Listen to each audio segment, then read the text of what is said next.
안녕하세요. 제 나이도 어느새 이제 40이 넘었네요. 그간 시집에서 겪은 일들 정말 힘들고 길었죠. 이제 그 얘기를 여러분들에게 들려드리고자 합니다. 남편과 저는 취미 활동을 하는 온라인 카페에서 알게 되었고, 그 오프라인 모임에서 처음 얼굴을 보게 되었답니다. 남편이 먼저 제게 적극적으로 다가왔고, 저도 싫지 않았어요. 남편의 성격은 호방하고 놀기도 좋아하며 재주도 많은 사람이었죠. 기타를 잘 다루고 노래도 잘했답니다. 음악을 좋아하는 저는 남편의 그런 점이 참 마음에 들었어요. 그런데 아무리 좋아도 싫은 조건이 있더군요. 남편은 세상 여자들이 모두 기피한다는 홀어머니의 외아들이었어요. 그것도 위로 누나가 셋이나 있는 사람이었죠. 누나들이 모두 잘 나가는 커리어 우먼들이라지요. 시아버지는 남편이 중학교 때 돌아가셨다고 들었어요. 가정에 그다지 관심이 없는 분이었고 술과 담배 그리고 여흥을 좋아하셨던 분이라고 하더군요. 재계에서 알아주는 사람이었지만 막판에는 결국 파산을 하셨다고 했어요. 그래서 시어머니가 이를 악물고 돈을 벌었다고 하더군요. 근데 얼마나 악바리로 모으셨는지 남편이 30살쯤 되던 해에는 서울 신촌에 5층짜리 건물을 짓게 되었을 정도로 재산을 모았다는 것이었어요. 시어머니는 게다가 오로지 아들밖에 모르는 사람이라죠. 시어머니가 38세에 낳은 아들이라 얼마나 귀엽게만 키웠을지 짐작이 가더군요. 연애한 지 1년 만에 결혼 이야기가 나왔지만 선뜻 결정이 안 섰어요. 우리가 결혼할 때쯤 시어머니의 나이는 이미 70이 가까웠죠. 비교적 늦게 며느리를 맡게 된 시집에서는 며느리가 어머니를 모시며 같이 살 것을 기정사실화하고 있더라고요. 남편도 그랬고요. 정말 발이 안 떨어지더군요. 제일 걱정거리는 아버지가 일찍 돌아가셨기에 남자가 가정에서 해야 하는 역할에 대한 롤모델이 없다는 것이었어요. 저희 친정은 부유하지는 않지만 단란한 집안이었어요. 아버지가 반듯하시고 엄마도 자애로우셨죠. 그러니까 각자가 가정에서 맡아야 할 역할을 모두 잘하는 그런 집안이었어요. 이런 친정에서 살다가 남편의 적극적인 구애로 영 다른 환경으로 시집을 가게 된 저. 이제 저의 그 험난한 시집살이를 여러분께 낱낱이 들려드릴게요. 시어머니 소유 5층 건물에는 다양한 상가가 입주해 있었는데 그 중에 1층에서 시어머니가 식당을 크게 하고 있었어요. 건물 5층에는 살림집과 사무실이 함께 있었는데 남편이 그 사무실을 차지하고 사업을 하고 있었고요. 시집살이 며칠 만에 벌써 제 심기가 불편한 일이 벌어졌죠. 너는 참 살림을 잘하는구나. 우리 딸들은 영 살림하고는 거리가 멀어. 하긴 걔들이야 공부만 했으니까. 나도 일하면서도 딸들 일 안 시켰어. 참 묘한 뉘앙스가 풍기는 시어머니의 말이었어요. 그러니까 우리 엄마는 저를 살림에 부려먹었다는 건가요? 그리고 시누이들은 공부만 했고 저는 일만 했다는 말로도 들리더라고요. 저도 대학을 나온 사람이었어요. 그냥 살림 참 잘하는구나 까지만 했으면 얼마나 좋았겠어요. 이 말은 저에 대한 말일 뿐만 아니라 우리 부모님에 대한 말이기도 했죠. 기분이 참 나빴답니다. 한마디 할 수밖에 없었죠. 어머니, 저도 친정에서는 손에 물 안 묻히고 공부만 하던 사람이에요. 저희 어머니도 일을 하셨지만 저희들 일 안 시키셨고요. 그렇지만 저희 집에서는 아버지도 가끔 우리 남매가 좋아하는 별식을 만들어 주시기도 하세요. 다들 기초적인 집안일 정도는 엄마가 아니더라도 할 수 있게끔 키워주셨어요. 제 말대꾸가 불만인지 시어머니가 꿍얼꿍얼 거리더군요. 시집 온 지 며칠 만에 기분이 제대로 상한 저는 퇴근한 남편을 붙잡고 어머니가 이러저러한 말씀을 하시더라 기분이 좋지 않았다 라고 말을 했죠. 하지만 남편은 그게 무슨 문제인지 모르겠다는 듯 어리둥절하다가 그저 웃고 말더라고요. 그리고 시아버지가 남편이 중학교 때 돌아가셨기에 가장의 역할이 뭔지 알지 못할 거라는 저의 걱정은 그대로 들어맞고 있었어요. 남편은 가정이 어떻게 돌아가고 있는지 관심이 1도 없더라고요. 철저히 공과 사를 구별하는 사람이었고 절대적으로 공을 앞세우는 사람이었죠. 회사 일 밖에는 모든 일이 안중에 없더라고요. 남들은 제가 시어머니가 건물주인 부잣집으로 시집을 갔다고 부러워했죠. 하지만 건물 한 채가 아니라 10채가 있으면 뭘 하나요? 시어머니는 정말 돈을 안 쓰는 구두쇠 중에 구두쇠였답니다. 아주 기초적인 생활비만 주곤 했어요. 제 용돈 같은 것을 따로 기대할 수도 없었죠. 그래서 저는 남들이 부러워하는 부잣집으로 시집가서 돈은 쪼개고 쪼개서 써야만 했답니다. 시어머니가 1층에서 식당을 경영하니 거기서 가끔 끼니를 때울 수도 있으련만 늦게 며느리를 보아 며느리 재미를 단단히 보아야겠다고 생각한 시어머니는 매 끼니를 5층 살림집에 올라와서 먹었죠. 당연히 제가 그 세 끼를 모두 차려내야 했어요. 시어머니의 친정이 가까운 곳에 있기에 가끔 출타를 하시기도 하더군요. 저한테는 그런 날이 그렇게 반가울 수가 없었어요. 한 끼라도 밖에서 해결하고 오니 제가 신경 쓸 일이 줄어들잖아요. 5층 살림집은 옥상에 면에 있어서 아직 초여름인데도 많이 덥더라고요. 그런데 그해 여름 정말 살인적인 더위가 우리나라를 덮쳤죠. 보통 36도, 37도를 오르내렸어요. 가뜩이나 더운 건물, 옥상의 면한 살림집에서 저는 정말 숨도 제대로 쉴 수 없었답니다. 어머니, 에어컨 한 대만 거실에 설치해주세요. 숨이 막혀서 도저히 못 살겠어요. 제가 가만히 앉아만 있는 사람도 아니잖아요. 이 상태에서는 가만히 앉아있는 것도 힘들어요, 어머니. 사실 남편은 자신의 사무실에서 시원한 에어컨 바람을 쐬면서 일을 하고 있었고 시어머니가 운영하는 1층 식당도 에어컨이 빵빵했답니다. 제가 정말 끼니 준비도 못할 정도로 힘들다고 하자 에어컨을 사주기는 하더군요. 그런데 제가 에어컨을 틀고 있을 때마다 10분 정도 지났다 싶으면 굳이 올라가서 끄는 것이었어요. 이러려면 에어컨을 왜 산 건지 알 수가 없더군요. 그런데 미국으로 유학을 갔던 막내 시누이가 방학이 되어서 잠시 한국에 오자 그 에어컨을 빵빵하게 틀더라니까요. 그리고 하루는 근처에 사는 둘째 시누이가 이런 트집을 잡았죠. 자네 우리 엄마 사육하는 거야? 먹을 것만 주면 되는 강아지인 줄 알아? 근처에 사는 둘째 시누이는 자주 집에 들러서 제 살림에 깊숙이 관여하고 있었어요. 어느 날 제가 바깥에 볼 일이 좀 있어서 점심 반찬들을 식탁 위에 차려놓고 천으로 덮어놓은 다음에 외출을 했었죠. 밥만 덜고 국만 데우면 먹을 수 있도록 차려놓은 것이었어요. 둘째 시누이가 그것을 보더니 사육이니 뭐니 하는 따위에 말 같지도 않은 말을 내뱉더라고요. 형님, 어머님 식사하실 때 반드시 중전마마 수라상 지키는 상공처럼 꼭 누가 있어야 되는 건가요? 형님도 형님 시댁에서는 맏며느리라면서요. 그런데 분가에서 사시잖아요. 시집에 가서 일주일만 하루 세끼 꼬박 해드려 보세요. 그러고 나서 말씀하세요. 그렇게 시누이와 제가 말도 안 되는 일로 말다툼을 하게 되었답니다. 시누이가 손윗사람한테 버르장머리 없이 말대꾸를 했다고 어디서 배운 버릇이냐고 했고 시어머니도 옆에서 거들더군요. 제가 더 이상 말하기도 싫어서 제 방으로 들어가려고 했더니 굳이 제 팔을 잡아당겨 자기 앞에 세우려고 하더라고요. 뿌리치는 과정에서 제 손이 시누이의 팔을 살짝 쳐냈거든요. 그런데 그걸 가지고 제가 시누이를 때렸다나요? 아, 정말 시월드라는 게 이런 거였나요? 마음속에서 못 살겠다, 아니 안 살 거야 소리가 하루에도 몇 번씩 들리곤 했어요. 어느 날 살림집 바로 옆 사무실에서 일을 하고 있던 남편이 낮에 잠시 집으로 들어왔더라고요. 남편을 붙잡고 정식으로 말을 했죠. 누나를 드나들지 못하게 막아달라고요. 그리고 오더라도 남의 살림에 이래라 저래라 자꾸 참견을 하면 저는 더 이상 여기서 안 살겠다고 경고했어요. 그런데 도리어 남편은 제게 경고를 하더라고요. 뭐? 누나더러 집에 오지 말라고 하라고?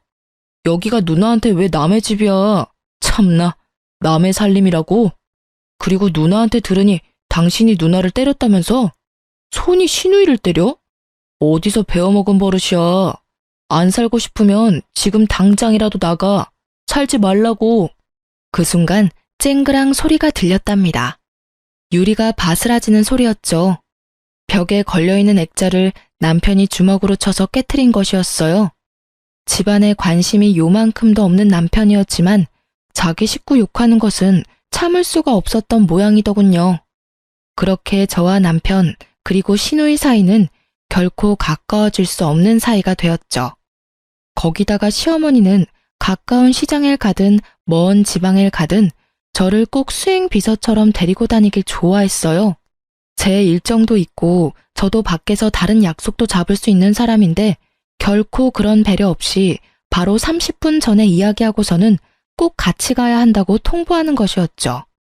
어머니, 저도 만날 사람도 있고 밖에서 봐야 할 일도 있어요. 적어도 이틀 전에는 어딜 가야 된다고 말씀을 좀 주세요.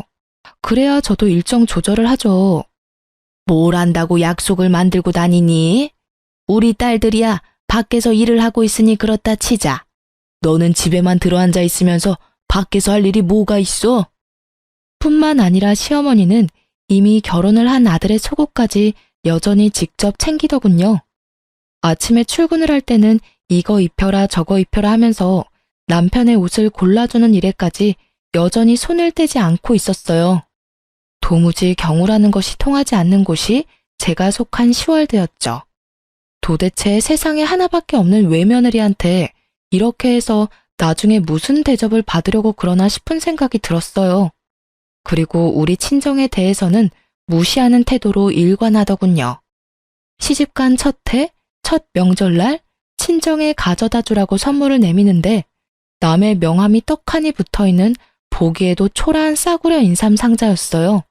그러니까 남한테 받은 선물을 명함도 안 떼고 있다가 그걸 우리 친정집에 갖다 주라는 것이었죠. 그거 가지고 당신도 나가. 보기 싫으니까 가지고 꺼지라고. 남편에게 그 선물을 집어 던지면서 화풀이를 했어요. 한바탕 싸움이 됐죠. 남편은 도대체 그게 무슨 문제냐며 제게 따지더라고요. 더 이상 남편에게 말을 해봤자 제 입만 아플 것 같아서 그만두고 그 선물을 쓰레기통에 던져버렸죠. 친정에서는 여동생에게 과일 상자를 직접 들려서 보내셨더라고요. 여동생이 저와 한 해 차이로 결혼을 했는데 바로 아이가 들어서서 배가 많이 부른 상태였어요. 하지만 앉으라는 말 한마디, 차 한 잔 대접이 없더군요. 제가 알아서 한 상 거하게 차려 여동생을 대접해 보냈죠. 그리고 다음번 시누이가 왔을 때 차 한 잔도 과일 한 쪽도 내놓지 않았답니다. 알아서 찾아 끓여 먹던 깎아 먹던 신경 쓰지 않았죠. 그리고 시모와 시누는 정말 제가 싫어하는 얌체짓도 했죠. 친정엄마가 저 힘들다고 이것저것 해주신 밑반찬을 시모가 말도 없이 시누이한테 가져가라며 챙겨주더라고요. 정말 때려주고 싶도록 밉더군요. 엄마, 이제부터는 절대로 우리 집에 보낼 반찬 만들지 마. 시누이인지 뭔지가 다 가져다 먹는단 말이야. 엄마가 얼마나 없는 시간 내서 정성 들여 만든 건데 나 아깝고 분해 죽겠어. 친정엄마는 좀 더 많이 만들어 보내주시겠다고 했지만 제가 굳이 하지 말라고 했죠. 이혼이라는 단어가 머릿속에 왔다 갔다 하기 시작했어요. 물론 그렇게 된 데에는 남편의 태도도 한몫했답니다. 도대체 그 회사는 일은 안 하고 회식만 하는지 매일 회식을 핑계 삼아 술이 머리 꼭대기까지 차서 귀가하는 것이었어요. 귀가하는 시간도 밤 12시를 넘기는 것은 기본이고 심지어 술에 취해 건물 계단에서 자다가 관리인이 떠엎고 들어오는 일도 부지기수였답니다. 건물에 입주해 있는 상가 상인들이 남편에 대해서 알코올 중독자니 뭐니 하는 소리들을 입에 담고 있었죠. 그런데 남편에게는 그런 소리도 들리지 않는 것 같았죠. 정말 남보기에도 창피했어요. 그런 남편에게 정말 정식으로 제 입장을 이야기해야겠다고 생각하고 오늘은 제발 일찍 들어오라고 부탁했죠. 밤 10시에 귀가했더라고요. 이 시간이면 정말 남편으로서는 이른 귀가 시간이었답니다. 나 더 이상 못 살겠어. 나는 시어머니 모시려고 결혼한 것도 아니고 따로 살고 있는 시누이한테 살림 간섭 받을 이유도 없어. 이러려면 돈 주고 말 잘 듣는 파출부나 가정부를 부르면 될 일이었잖아. 우리 당분간 따로 있자. 나 친정에 가 있을게. 당신은 결혼이라는 것의 의미도 모르고 가정에서 남자가 어때야 하는지도 전혀 모르는 것 같아. 그저 어머니만 떠넘겨 놓고 결혼하기 전하고 전혀 다를 바 없이 사는 게 당신한텐 결혼 생활이야? 돌아가신 아버님 걸으신 길 당신이 똑같이 걷지 마. 그리고 저는 필요한 짐들을 챙겨서 친정으로 가버렸답니다. 친정으로 간 지 열흘이 됐는데도 새끼를 꼬박 부려먹던 시어머니가 굶어 돌아가셨다는 소식은 들리지 않더군요. 그리고 수행비서가 없이도 잘도 돌아다니는 것 같았어요. 친정에서 간 지 12일째 되는 날 남편이 찾아왔더군요. 저는 제 입장을 조금 더 구체적으로 정리해서 말했죠. 분명히 말했지만 이대로는 안 살아. 이혼하든가 아니면 분가해. 둘 중에 하나 선택은 자기 자유야. 분가하면 당연히 집은 시집에서 해줘야 하는 거고 알아서 판단하고 연락 줘. 며칠 후에 남편이 다시 저를 찾아왔더군요. 거참 어쨌든 돈은 많은 집안인가 봐요. 지금 있는 건물에서 차로 약 1시간 정도 떨어진 곳에 시어머니가 사놓은 아파트 한 채가 있다는 것이었어요. 그 아파트를 전세를 주었는데 나갈 때가 되었으니 거기로 살림을 나자는 것이었죠. 웬일인가 싶더라고요.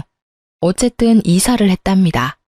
저는 이제 간섭받지 않고 제 맘대로 집을 꾸밀 수도 있고 내가 먹고 싶고 남편에게 먹이고 싶은 것도 맘대로 먹일 수 있게 된 것이었어요. 정말이지 날아갈 것 같더군요. 친구들을 불러서 간소하게 집들이도 했죠.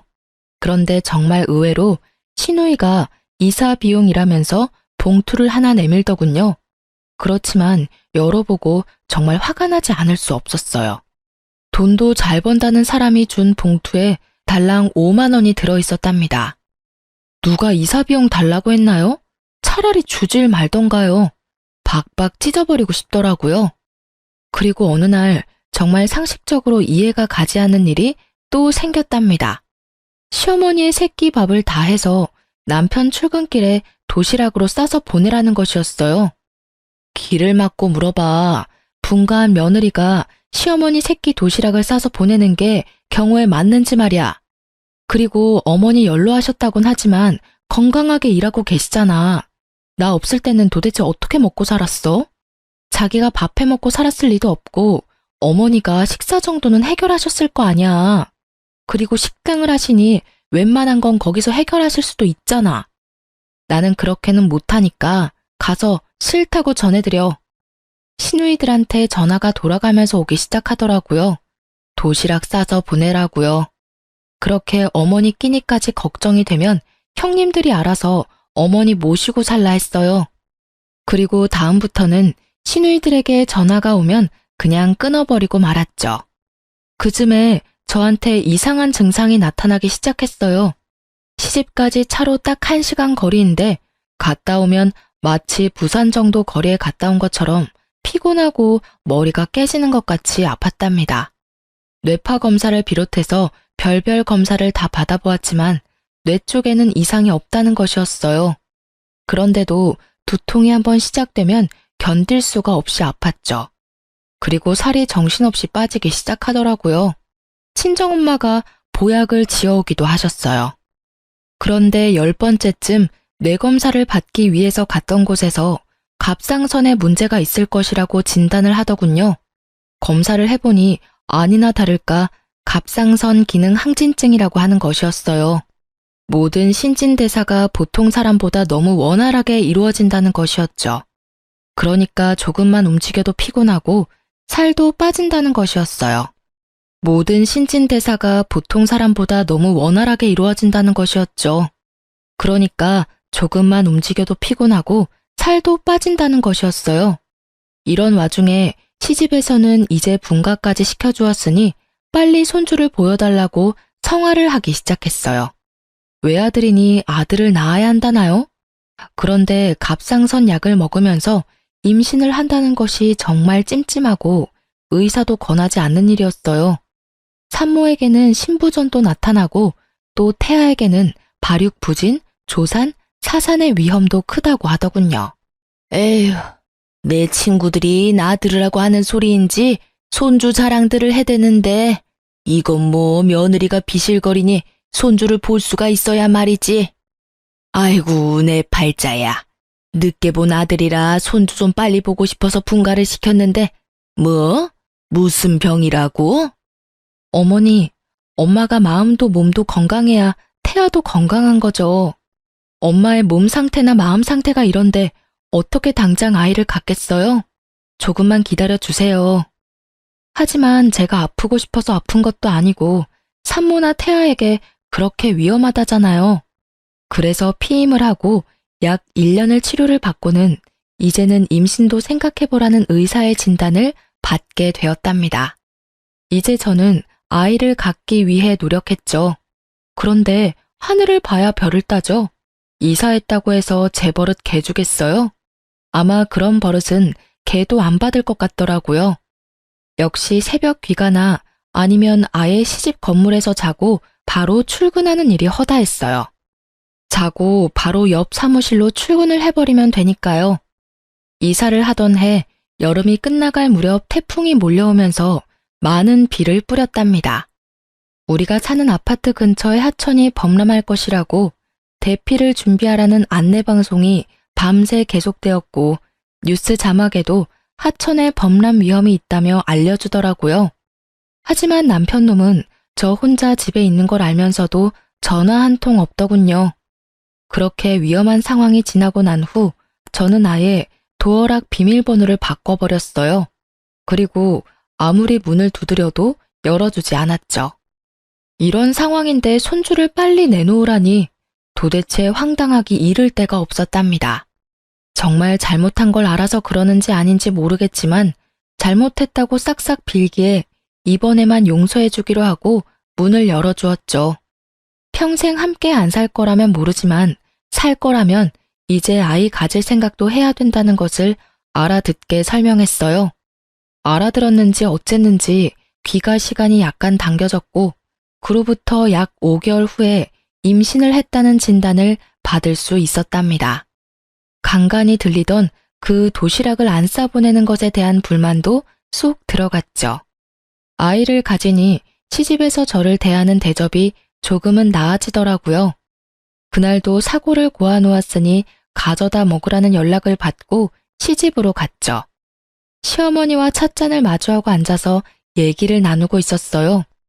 돌아가신 시아버지의 형제분으로 작은 아버지가 있었지만 그 댁에도 딸만 넷이었어요. 시어머니는 아이는 꼭 아들이어야 한다고 여러 번 강조하더군요. 참나, 그게 어디 제 마음대로 되나요?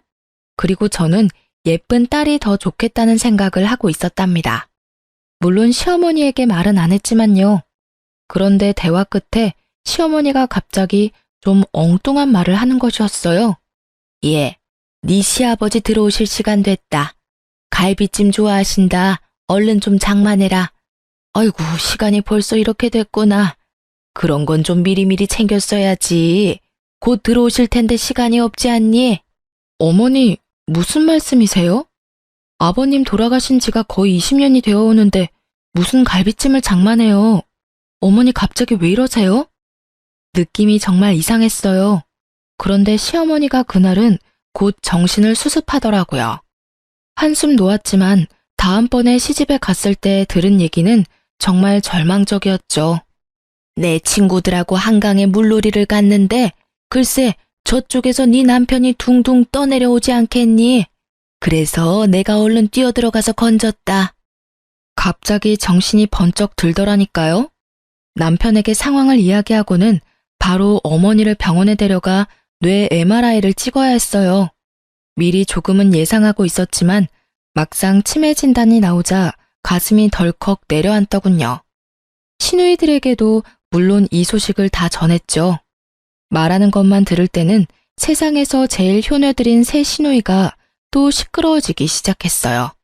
빨리 저희더러 다시 합가를 하라는 것이었죠. 그렇지만 몸이 무거운 상태이고 출산이 임박해 있었어요. 아이가 태어나면 육아 문제까지 겹치니 어머니를 당분간 병원에 모시자고 했죠. 자식도 없는 할머니처럼 왜 병원에 모시냐며 또 한바탕 난리가 났답니다. 첫 아이라 그런지 배도 많이 부르고 제 한 몸 움직이기도 힘들었어요.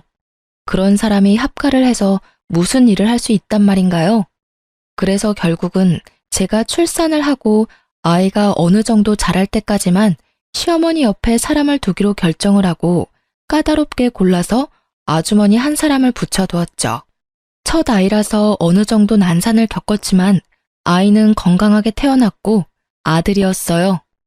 아이가 돌이 될 때까지 제 품에서 떼어놓지 않고 키웠죠. 시어머니의 증세는 정말 빠르게 악화되고 있었어요. 딸들 셋을 알아보시기는 했지만 누가 맏인지 누가 막내인지 헷갈리는 것 같았죠. 남편만 정확히 알아보았답니다. 저더러는 웬 아줌마가 우리 집에 와서 뭘 훔쳐가려고 한다고 소리소리 지르는 바람에 소동이 벌어지기도 했었어요. 어느 날, 그날도 시어머니가 간병하는 아줌마더러 동서라고 부르면서 어떻게 이렇게 오랜만에 왔냐는 둥 헛소리를 한 다음 잠에 떨어진 날이었어요.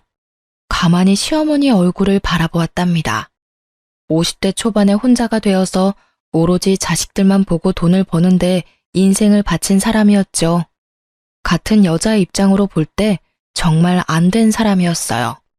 그리고 이제는 누가 보기에도 살만하고 며느리의 손자까지 보았는데 그만 치매에 걸린 거잖아요. 시집와서 단 한순간도 저에게 살가운 적이 없었던 시어머니였지만요. 그런데 그날은 시어머니에 대한 동정심으로 마음이 정말 착잡했답니다.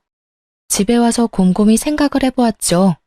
시누이들은 지금도 남편더러 빨리 합가해서 저에게 간병을 맞지 않는다고 궁시렁거리고 때로는 노골적으로 불만을 표하곤 했죠. 시어머니를 아무래도 내가 돌봐야겠다 생각이 들다가도 마치 시누이를 시키는 대로 하는 것 같이 비치는 게 너무 싫었어요. 그리고 치매 환자를 돌보는 것, 그 길이 얼마나 험난할지 상상만으로도 끔찍했답니다. 어느 하루 시집에 가서 아줌마에게 물수건을 받아서 시어머니의 얼굴과 손을 씻겨주고 밥을 먹도록 도와주었어요. 애미야, 네가 왔구나. 어딜 갔다가 10년 만에 이렇게 돌아왔니? 그동안 정말 보고 싶었다. 미국에 유학을 갔었다면서?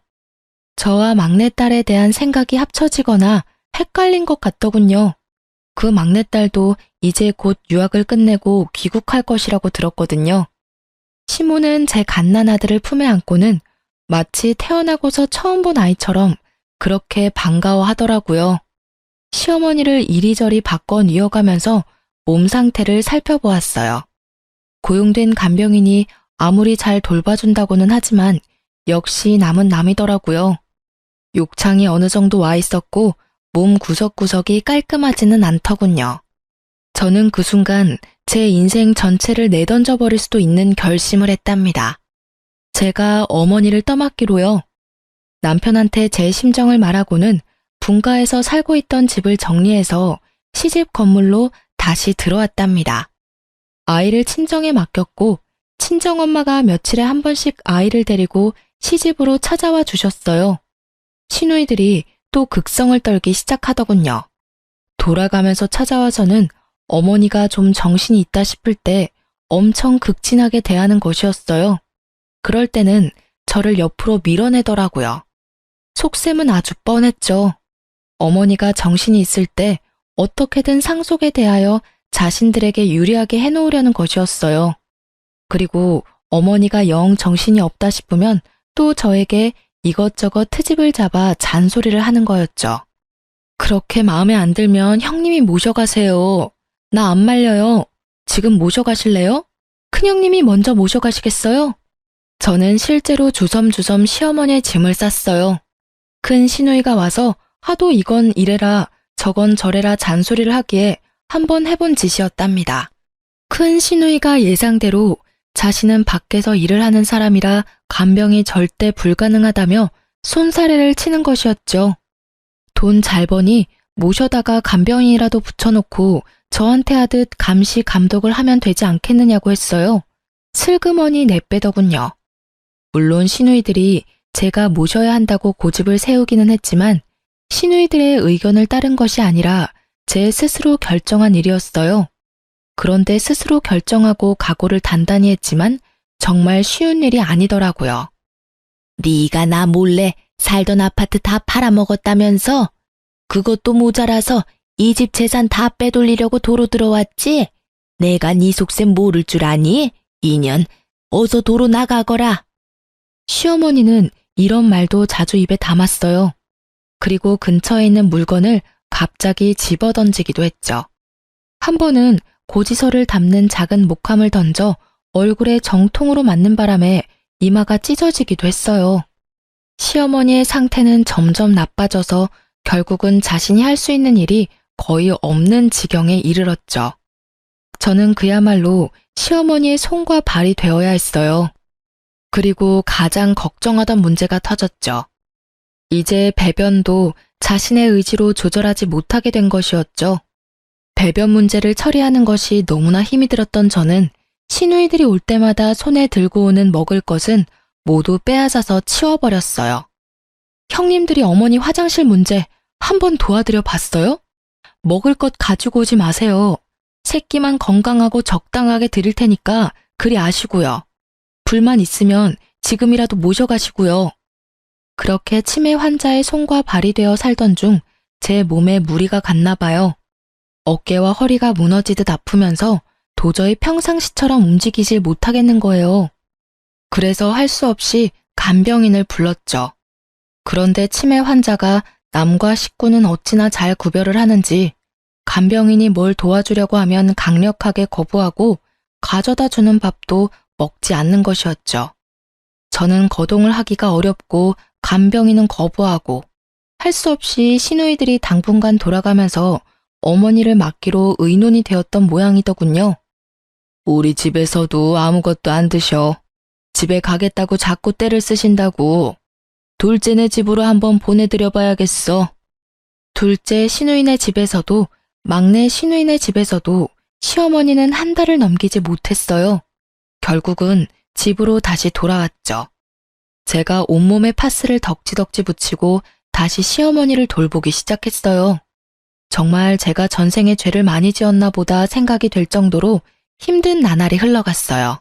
그러던 어느 날 어머니가 바깥 나들이를 하고 싶다고 하더라고요. 치매 환자를 데리고 바깥 나들이를 하는 일, 그것도 쉽지 않은 일이었죠. 어쨌든 옷을 제대로 입혀주고 휠체어에 태워서 밖으로 데리고 나갔어요. 나가보니 저 역시 너무나 오랫동안 실내에 갇혀 살았다는 생각이 들더군요. 어머니, 오늘은 날씨가 참 좋죠? 저도 정말 오랜만에 나오네요. 어머니도 나오니까 좋으시죠? 휠체어에 시어머니를 태우고 멀리 가지는 못했지만 동네 곳곳을 돌아보았답니다. 시어머니는 밖에 나가더니 무슨 생각에서인지 동네에 있는 한 가게로 한사코 가자는 것이었어요. 거기서 아이들이나 먹는 군것질거리들을 한아름 사더군요. 군것질거리들도 모두 불량식품이라고 기피하는 것들이 대부분이었고요. 그렇게 많이 군것질거리들을 사더니 몇 개만 빼고는 모두 제게 건네주더군요. 이거 네 시누이들 오면 주지 말고 너만 먹어라. 이거 아주 비싸고 맛있는 거야. 네 남편도 주지 말고 너만 숨겨놓고 먹어. 갑자기 눈물이 핑 돌았답니다. 치매 환자가 정신이 없는 상태에서 한 말이었지만 시어머니가 제게 해준 가장 살가운 말이었어요. 알았어요, 어머니. 숨겨놓고 저만 먹을게요. 어머니 것도 여기 따로 챙겨놓을 테니 아무도 주지 마시고 어머니만 드세요. 시어머니가 아이처럼 좋아하더군요. 그리고 상태는 점점 안 좋아지고 있었지만 일주일에 한 번 정도 친정엄마가 데리고 오는 손자는 정확하게 알아보았답니다. 그리고 제 아이를 보면 거의 울먹이면서 반가워하곤 했죠. 어느새 시어머니는 제게 조금씩 살가워지고 있었고 저는 시간이 갈수록 나빠지는 시어머니 상태에 동정심을 지나서 마치 우리 엄마가 어디가 아픈 듯 마음 한구석이 아파오기 시작했답니다. 남편 없이 오로지 자식들만 보고 악착같이 돈을 벌며 살았던 어머니였지만 자식들은 정말 아무 소용이 없더군요. 하루 24시간을 꼬박 같이 어머니에게 매여서 제 생활은 없었어요. 남편놈은 여전히 예전과 똑같이 어머니만 저한테 맡겨놓은 채 아들로도 남편으로도 그리고 아버지로서도 아무짝에도 쓸모가 없었죠. 그렇게 모진 세월이 흘렀답니다. 시누이들이 자주 들르긴 했지만 오락가락하는 어머니를 붙잡고 이젠 아주 노골적으로 상속에 대한 이야기를 입에 담더군요. 상속 문제에 대해서는 남편도 적극적으로 끼어들었죠. 제 눈에는 모두 아무짝에도 쓸모없는 사람들로 보였어요. 그런데 시어머니는 그렇게 정신이 없는 와중에도 재산권은 꼭 쥐고 놓지 않았어요. 그렇게 시어머니를 모신 지 9년째가 되던 어느 봄날이었답니다. 시어머니가 갑자기 밖으로 봄놀이를 가자는 것이었어요. 그러면서 옷을 까다롭게 고르기 시작하더라고요.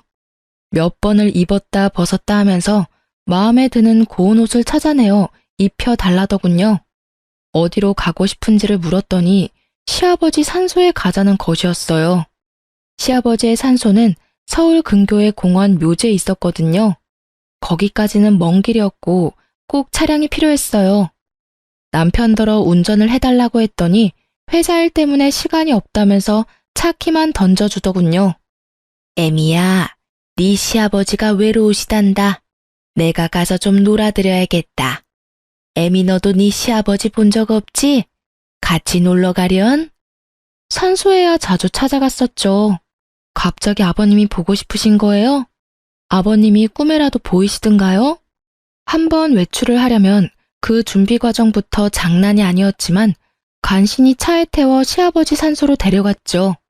시아버지 산소 앞에서 시어머니가 눈물을 보이더군요. 한동안 아무 말도 없이 눈물을 보이고 있던 시어머니가 말했어요. 애미야, 네 아버지가 너더러 고생 많이 했단다. 그래서 이젠 당신이 나를 돌봐주겠대. 그리고 나한테 잘못했다는 말도 하더라. 하긴 이 양반이 나한테 잘못한 것이 많기는 하지. 참 어머니도 돌아가신 양반이 무슨 말씀을 하실 수 있다고 어머니를 돌봐주신다고 하신대요. 거기다가 잘못했다는 말씀까지 하셨다고요? 어머니, 밖에 너무 오래 계셨어요. 아직은 쌀쌀해요. 오늘은 이만 집에 가시고 다음에 또 바깥 구경 시켜드릴게요. 그렇게 시아버지의 산소에 갔다가 집으로 돌아왔죠. 피곤했는지 시어머니가 오자마자 잠에 떨어지더군요. 늘 하던 대로 다음날 아침에 물수건을 먼저 준비해서 씻겨주려고 방으로 들어갔어요. 그런데 시어머니는 아직 자고 있는 것 같았어요. 치매 환자들이 모두 그러는지 어머니만 그러는지 알 수 없었지만 우리 시어머니 경우에는 새벽같이 일어나서 배고프니 밥 달라고 소리소리 지르면서 저를 부르는 경우가 많았답니다. 그런데 오늘은 그러지도 않고 그냥 잠만 자고 있었어요.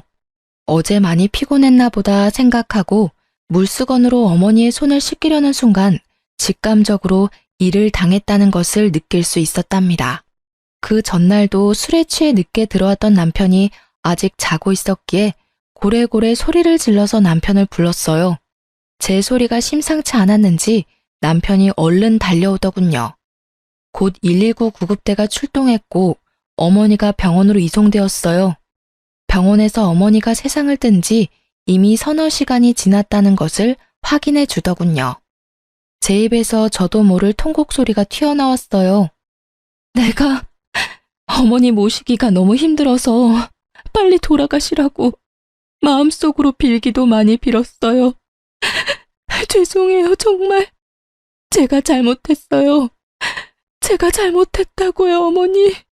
시누이들도 곧 병원으로 몰려들었고 사흘간의 작별의식이 끝난 다음 시아버지 산소에 합장시켜 주었답니다. 그렇게 장장 9년에 걸친 치매 환자와의 투쟁이 끝났지만 마음은 허전하기 그지없더군요. 비록 정신이 있을 때나 없을 때나 저한테 모진 말을 퍼붓기도 한 미운 시어머니였지만 빈자리가 왜 이리 큰지요. 며칠을 그렇게 허망한 상태에서 지내던 어느 날 시댁 작은아버지가 웬 신사 하나와 같이 집에 들어서더군요. 애미야, 네 시어머니께서 살아생전에 나를 시켜 이 변호사분한테 재산에 관한 유언의 공증을 맡기셨다. 그걸 집행하러 온 거야. 그 변호사분이 공개하는 어머니의 유언은 정말 의외의 것이었어요. 건물과 우리가 살던 아파트, 그리고 서울에 있던 땅까지 모두 저에게 상속한다는 내용이었죠. 정말 놀랄 수밖에 없었습니다. 유언을 공개하는 자리에 같이 동석했던 시누이들과 남편의 입에서 비명 소리가 터져나오고 집안은 그야말로 세계 2차 대전쯤 되는 전쟁터가 되었죠. 저도 시누이들도 그리고 남편도 모두 놀라고 있었어요. 남편과 시누이들은 당연히 유류분을 걸고 넘어지면서 자신들이 챙길 것을 챙겼지만 그 많은 재산 가운데 절반은 결국 제 것이 되었습니다. 작은 아버님 말에 따르면 그래도 어머니가 정신이 있을 때 연락을 취해서 이렇게 조치해달라고 했고 작은 아버님은 부탁받은 그대로 행했다는 것이었죠. 친정엄마가 몇 년 전에 하신 말씀이 문득 기억나더군요. 그날도 어머니를 챙기는 것이 너무나 힘이 들어서 아이를 데리고 오신 친정엄마에게 하소연을 하면서 울던 중이었어요. 얘야, 선한 끝은 꼭 있는 법이다. 그리고 사람은 누구나 자신의 짐 하나씩은 꼭 짊어지고 가는 거야. 피하려고 하지 말아라. 그래야 선한 끝을 볼 수 있는 거야. 이 말씀이 갑자기 생각나더라고요. 임신을 한 상태에서 시어머니의 병고안을 시작했었죠. 떠나고 나니 왜 그렇게 못해준 것만 생각이 나는지요. 그렇게 이를 갈고 치를 떨면서 보낸 세월이었지만 사람에 대한 그리움이라는 것이 참 묘한 것이더군요. 이제 남편과의 사이에 남은 일이 있었죠. 이혼 절차를 진행하려고 준비를 했답니다. 남편 놈이 죽어도 이혼은 못하겠다고 버티더군요. 아마도 제게 돌아온 어머니의 재산 중 절반에 대해서 관심이 동했겠죠. 어머니 살아생전에 어머니에 대해서 정말 관심이나 있었어? 어머니에 대한 관심은 없고 오로지 재산에만 관심이 있었겠지. 그렇게 똑똑하다는 사람들이 어떻게 사람과 사람과의 관계가 그렇게 단순한 것이 아니라는 걸 몰라? 부모든 남이든 자기한테 유리한 것만 취하려는 것이 인간관계야. 당신하고 당신 누나들은 가족이라는 가까운 사람들 사이에서도 애정이라는 것이 무엇인지를 모르는 사람들이야. 나는 당신이 우리 아이에게조차도 진실한 애정을 가질 수 없는 사람이라고 생각해. 사람들이 쉽게 말하기를 아이를 봐서라도 이혼하지 말라고 하지. 그렇지만 나는 오히려 아이를 위해서 당신과 갈라서려는 거야. 사람에 대해서 진실한 애정을 가져보기를 바래. 결국은 남편이 동의하지 않아 이혼 문제는 소송으로 넘어갔죠. 저는 남편이 그간 어떻게 생활해왔는지에 대해서 건물에 입주해 있는 상인들과 동네 주민들로부터 차근차근 증언을 모았답니다. 그리고 어머니가 치매에 걸려 9년을 누워있는 동안에도 그런 생활 습관을 버리지 못했다는 것을 자세히 설명했어요. 일말의 양심은 있는지 부인하지는 못하더군요. 결국 이혼 소송에서 제가 이겼고 이제야말로 제 인생이 처음 길을 잘못 들었던 그 지점으로 다시 돌아간 것 같았답니다. 이제 제게 남은 것은 아이를 잘 키우는 일이겠죠. 친정에서 키우려고 해요. 가정 안에서 각자 자신의 역할을 해내는 사람들의 진솔한 삶을 보여주고 싶기 때문이었죠. 아이는 지금까지는 잘 자라주고 있답니다. 제 삶의 이유이자 희망이 된 아이. 부디 장차 제 며느리에게는 아이의 아버지의 그 전처를 밟게 할 수 없다는 어찌 보면 소박한 생각으로 키우고 있어요. 그래서 우리 아들에게 시집 오는 며느리는 세상에서 제일 행복한 여자가 되어주길 바랄 뿐이랍니다. 이렇게 제 인생은 또 선한 끝을 향해서 갑니다. 결혼하고 나서부터 지금까지 제 험난한 시집살이에 대해서 말씀드렸어요. 긴 글 읽어주셔서 감사합니다.